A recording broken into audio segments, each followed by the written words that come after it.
అందరికీ మరణతండి. ప్రతిరోజు ప్రార్థన చేసుకుంటూ వాక్యం చదువుకుంటున్నారండి. ప్రతిరోజు ప్రార్థన చేసుకుని వాక్యం చదువుకోవటం ద్వారా వాక్యము మన క్రియలను సరిచేస్తుందండి. మనము పాపంలో పడకుండా ఒక కంచె వలె కావలి కాస్తుందండి.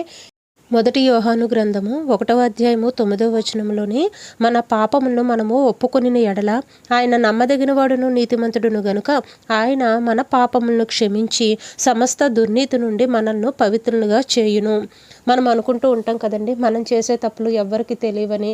కానీ రహస్యంగా చూస్తున్న తండ్రికి మనము రహస్యంగా చేస్తున్న పాపాలన్నీ దేవుడికి తెలుసండి. కాబట్టి మనము చేసిన తప్పులకి పశ్చాత్తాపము చెంది దేవుని పరిశుద్ధ స్థలములో మనము ఒప్పుకోవాలండి. మన పాపముని క్షమించు తండ్రి అని చెప్పి ప్రార్థన చేసుకోవాలండి. దేవుడు నమ్మదగిన వాడు నీతిమంతుడు గనక ఖచ్చితంగా మనల్ని క్షమించే దేవుడై ఉన్నారండి.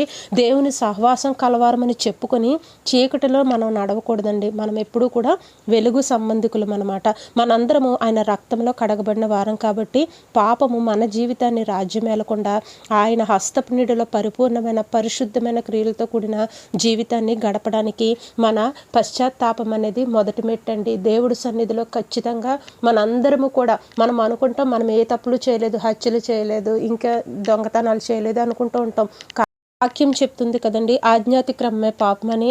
వాక్యాన్ని మనం నిర్లక్ష్యం చేసేవారిగా ఉండకూడదండి. సో ప్రతిరోజు వాక్యం చదువుకొని దేవుడి సన్నిధిలో పరిశుద్ధకరమైన పవిత్రమైన జీవితాన్ని మనం జీవించేవారిగా ఉండాలండి. అట్టి కృప దేవుడు మనకి అనుగ్రహించును గాక. దేవుడిచ్చిన వాక్యం దీవించును గాక. ఆమెన్. ప్రతిరోజు ప్రార్థన చేసుకోండి, కుదిరితే వాక్యం కూడా చదువుకోండి. ఆమెన్.